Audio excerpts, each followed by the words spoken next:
E-L-O-H-A,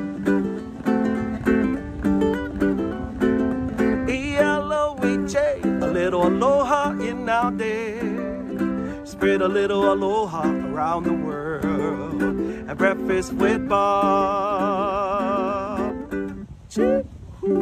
Thank you, Poncho Man. Welcome everybody back to Breakfast with Bob, Not Quite Kona edition. My name is Bob Babbitt. We are brought to you by Hoka One One, Master Spas, Clash Endurance, UCAN, Hyper Ice, Premium Plus Sports, Forum Smart Swim Goggles, and of course our Challenged Athletes Foundation. Just last week, we sent out 3,256 grants totaling $6.2 million to keep challenged athletes in the game of life through sports. Our next guest, a young man I've been hoping to get to chat with, Rasmus Svenningsson, who is ranked number 15 on the PTO tour right now. How are you doing, Rasmus?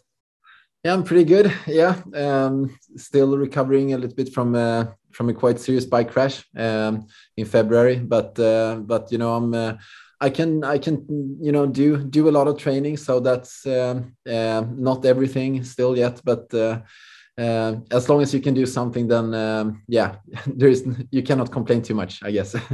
Well, I look at the 2021 season, and you had a really, really good 2021 season. You said Ironman South Africa, you're third, and then second Ironman Austria, and first Ironman Lake Placid, third in Dubai at 70.3. But you've only been in this sport for a very short period of time, right? You became a doc. When did you finish medical school? January 2020. 2020. And so growing up, cross-country skiing, was that was your love and passion? Yeah, that's right. That's right.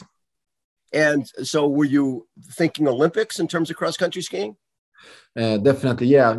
By the time I was doing that was, the World Cup circuit, World Championship, Olympics. Yeah, that was my big goal.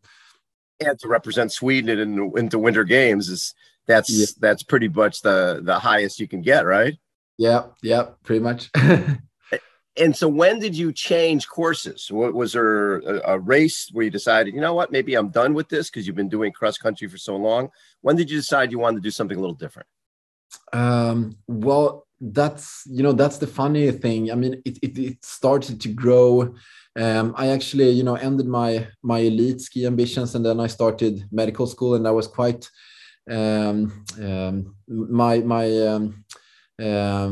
so focus at that time was, I'm probably going to have like a civil academic career instead. Right. But then, I signed up for an Ironman race, and it was quite an experience because I got a stomach, some kind of stomach bug in the week before, but I still, completed the race in 13 hours. And then, I was like, I gotta get, it cannot be like, I gotta get it, give it a real crack at it.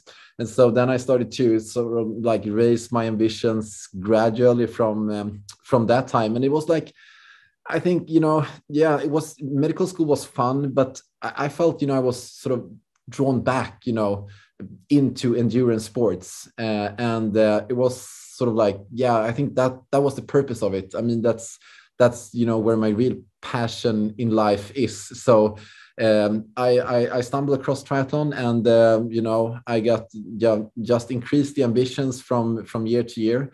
And I had a really great year as an age grouper in 2018. And after that, I was like, I gotta give it a go as a professional and see how far I can take this. What's fascinating to me is, so it's not like you said, okay, I need something while I'm in medical school. I need something sport because sport's been my life. Yeah. I'm going to do a sprint distance, an Olympic distance. No, you just jumped right into an Ironman. Yeah, that's right. That's right. I've always been fascinated by Ironman, so I think it's been in the back of my head that someday I'm going to do an Ironman. When I was a skier, maybe like after my after I ended my skiing career, then I would try an Ironman, but I had no idea it would be like this. So be a professional, I think maybe it was I'm going to do it as a hobby, and I think also that's maybe one good thing with the whole thing, because when I was a skier, even from the age of 12, as you said, I'm going to go to the Olympics, I'm going to be the world elite. it never started out like that with triathlon. It was like, you know, I'm gonna do this. This is a fun thing. It's gonna be a hobby. And then, you know, I just felt that, you know, it came from, you know, within all the time. You know, I want to get like a little bit more serious, a little bit increase my ambitions, like a little bit. I didn't feel like, you know, the pressure that I put myself from a very young age. It just, you know, grow from within the passion. And I think that's a pretty good thing. I bet it felt when you were doing cross country skiing, it was almost like a job. You felt like, you know, I have to do this workout. I have to go do this race, where all of a sudden you get into the sport of triathlon and you're thinking, how cool would it be if I could get to this Kona thing and go do the, you know, qualify and you win your age group, and then you go to Kona and you win your age group. All sort of while you're having fun. Yeah, exactly. Yeah, I was just, you know, when I went to, I had been striving to get that Kona slot for like 1.5 2 years. So I was just, you know, super happy to be in Kona, and I was like, you know, just super. So, you know, winning my age group there was like, I didn't, you know, dream about that. It just, you know, sort of happened because I, you know, had so much fun in the meantime. So that's so cool. Yeah. And so then, so that's all 2018. And when you end up winning your division at Ironman at the age group, now you're thinking, okay, I probably gonna move on. Did you turn pro right away for 2019? Yeah, I did. But I was still in medical school. I had one year to go, and I thought, you know, I better finish it. Before I, you know, so then I did full-time medical school in 2019, and I couldn't train as, you know, as much as I can do now. So I mean, it was like a decent first season as a professional, but then in 2020, then I, you know, decided, you know, now I'm gonna do full time. I'm not gonna start working as a doctor. I'm just gonna, you know, give triathlon a real shot in life. And I think your first ever Ironman, 2015, no prep. You'd had food poisoning going in. That must have been the fact that you got through that and decided you wanted to stay in it is pretty surprising. Yeah. I'm surprised myself about that. Sure. That's great. Yeah. So 2019, 17th at Ironman Barcelona. And again, you're in medical school. Yeah. And you look at your, you know, 51:48. This is Ironman Barcelona, 51:48, 4:23:22, 3:04:30, 8:25. That's your first Ironman as a pro. Yeah. That's pretty damn impressive. And even though you're in school and you get fifth, I know you don't think it's impressive. I think it's impressive. Fifth, 70.3 Sweden, fifth, 70.3 Finland, and then a sixth at Marbella. So while you're in medical school, so when you decided, okay, I'm going to go full in on this, you get yourself a coach, and how big a difference did that make? Yeah, it made a big difference for sure. So that's, you know, probably the biggest change from 2019 to from that moment on, I can say, because I did train I didn't train at all like I have been training in the last years in the 2019 season. I did very differently in a not so good way. So right. But then, so 2021, when you start off the season third, now they shorten the swim. So but 4:16 by 2:48 marathon, that's impressive for you. Really, that's really impressive. Then the race that I love, Ironman Austria. Yeah. You look at your splits, 50:08, 4:09, 29, 2:44:49, 7:51. You lose by what, 25 seconds or so to Denis Chevrot. Is it Chevrot? I think it is Chevrot. Yeah. And he caught you with about 5K or 10K to go? Yeah, 5K to go.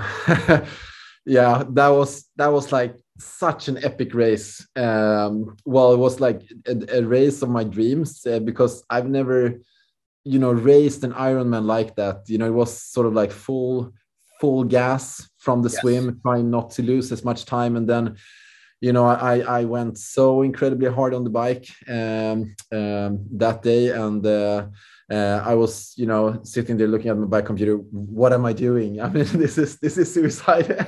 And then coming off the bike, I was like, oh no, I'm done. There's no way I'm gonna be able to finish this. But and then I started to run, and I mean, it felt like a little bit. I had Arnaud Guillou with me, so he stayed with me on the bike, and then he immediately passed me on the run, and then halfway he had a sort of like a bad patch. Then I passed him and got the energy from being in the lead, and then I thought maybe I can hold on to this. So that was wow. Yeah, it was such a cool day to just to be able to race an Ironman like that, I'm super proud of that.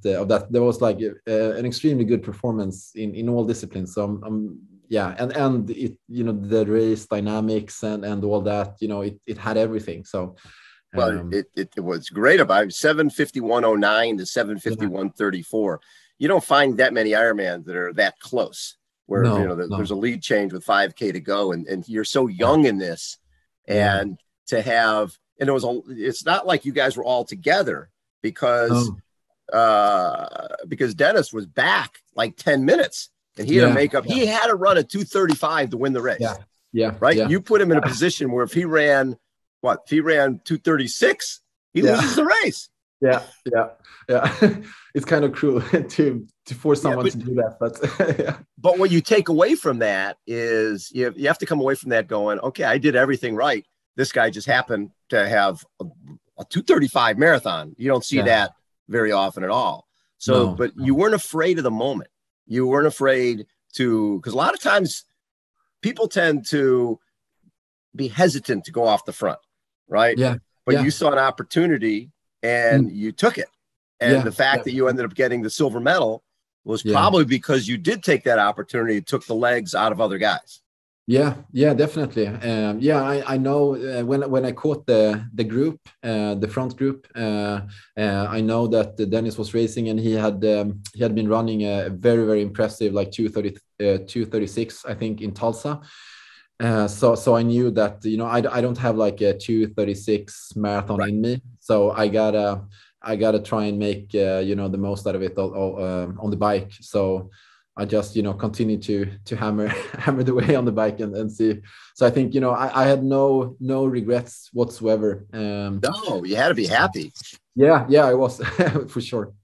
Yeah, I mean, really, there's the 7:51. That's the real deal. You win Lake Placid, 70.3 Dubai. You get third, so you're coming into this season going, this is going to be it. And take me through what happened in February. Oh yeah, I was at the training camp on Fuerteventura, and then I got hit by a car, broke my collarbone. It was quite heavily dislocated, and then also my scapula was sort of like ramming into the side of the right side into the van. So my scapula was in 7-8 pieces. Oh my God. So that was I didn't realize at the time when I had the accident, it was pretty painful, of course, but my first impression was like, oh, is this session ruined now? So it was for sure. And then I got home and they did some additional radiological examinations, and they said it was kind of a complicated fracture pattern, so they had to operate, and they operated on me for 6 hours, and then I was quite in a really bad state when I woke up from that surgery, and for the following days and week following the surgery, I was quite quite taxing on the body as a whole. And then I started to heal more and more, so but it's still it's still like too close to be able to do like a world championship event in St. George. I mean, the swim and the run as well, there's so much impact on the run, like a full marathon, so that's yeah, unfortunately, I had to make that call. It was so painful to do it because I've been it was, you know, qualifying in Lake Placid. That was like a dream come true to race the World Championship as a professional. So yeah, I don't know Well, what to say. the nice thing is that you're young, and there's a lot of there's 2 world championships this year. Yeah, We got St. George, and then we got Kona. So you can't roll over your St. George. You've got to go qualify for Kona again, right? Yeah. I must qualify for Kona. So that's that will be my big goal for 2022 for sure. And how are you coming along in terms of the healing? Are you back training again, or is it still a while?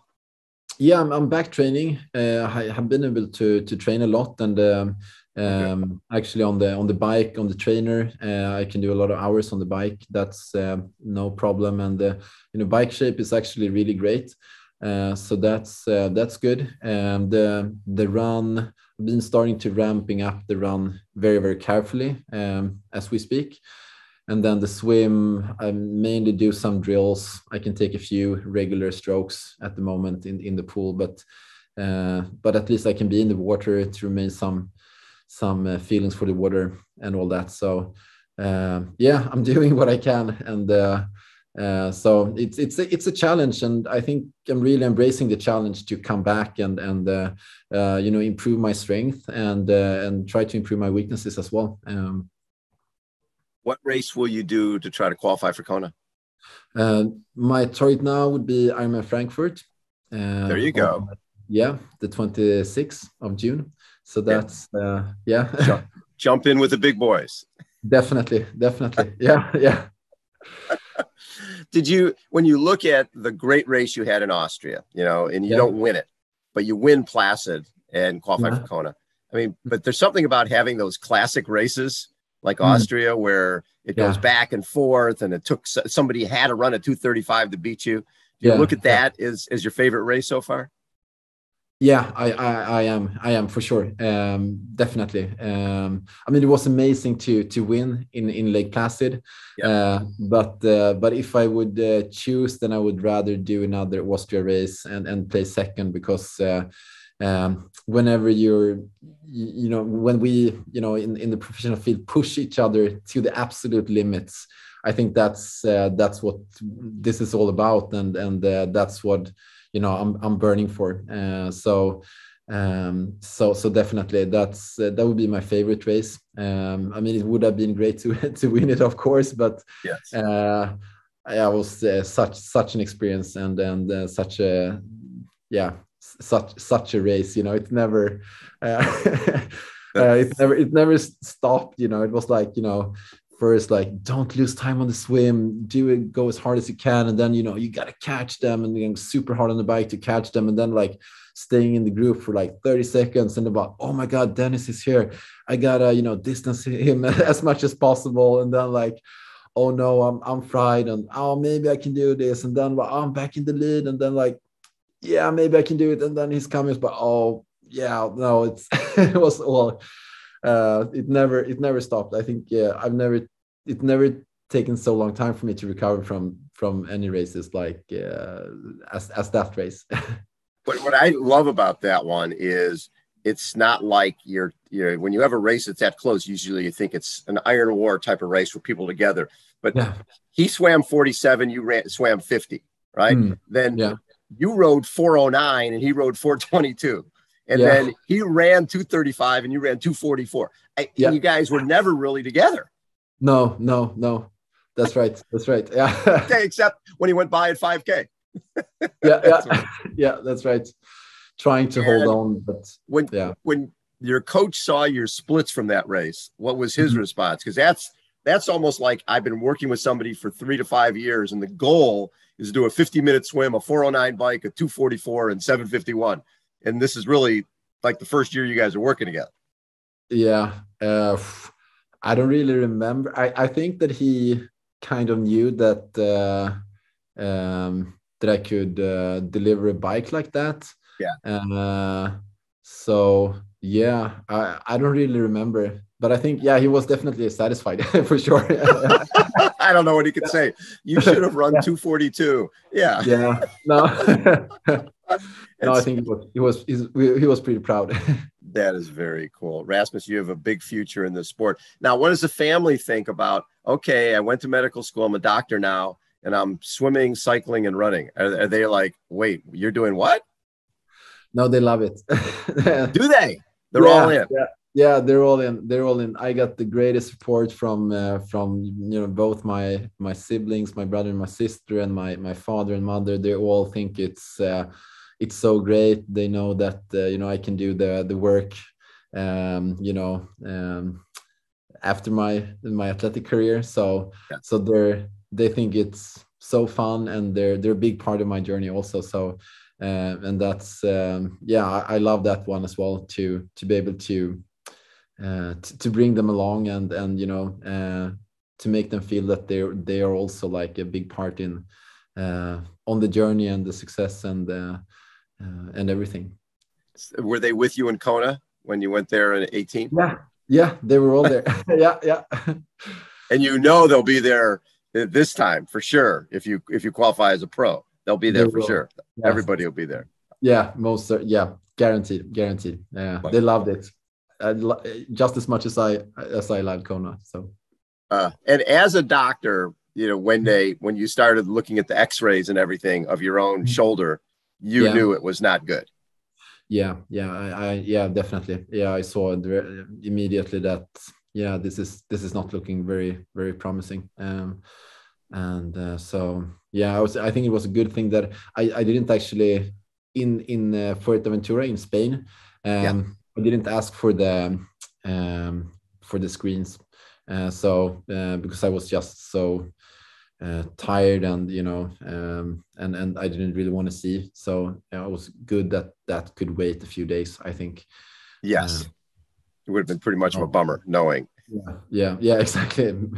I think it's all, because I thought for so long that it would be possible to race St. George, and I think also for an athlete, you cannot really go from one day to another. Like this is like the high point of the year to like it's not going to happen. I mean, I think you need to really it needs to sink in quite slowly. So I think that's I mean, it's interesting to be a part of this from like a patient perspective as well, because in Sweden we don't have like that much sports medicine clinics. It's not like a big thing, and I think there is really a need for that. And because especially sort of like the psychological treatment of the patient needs to be so different compared to other persons.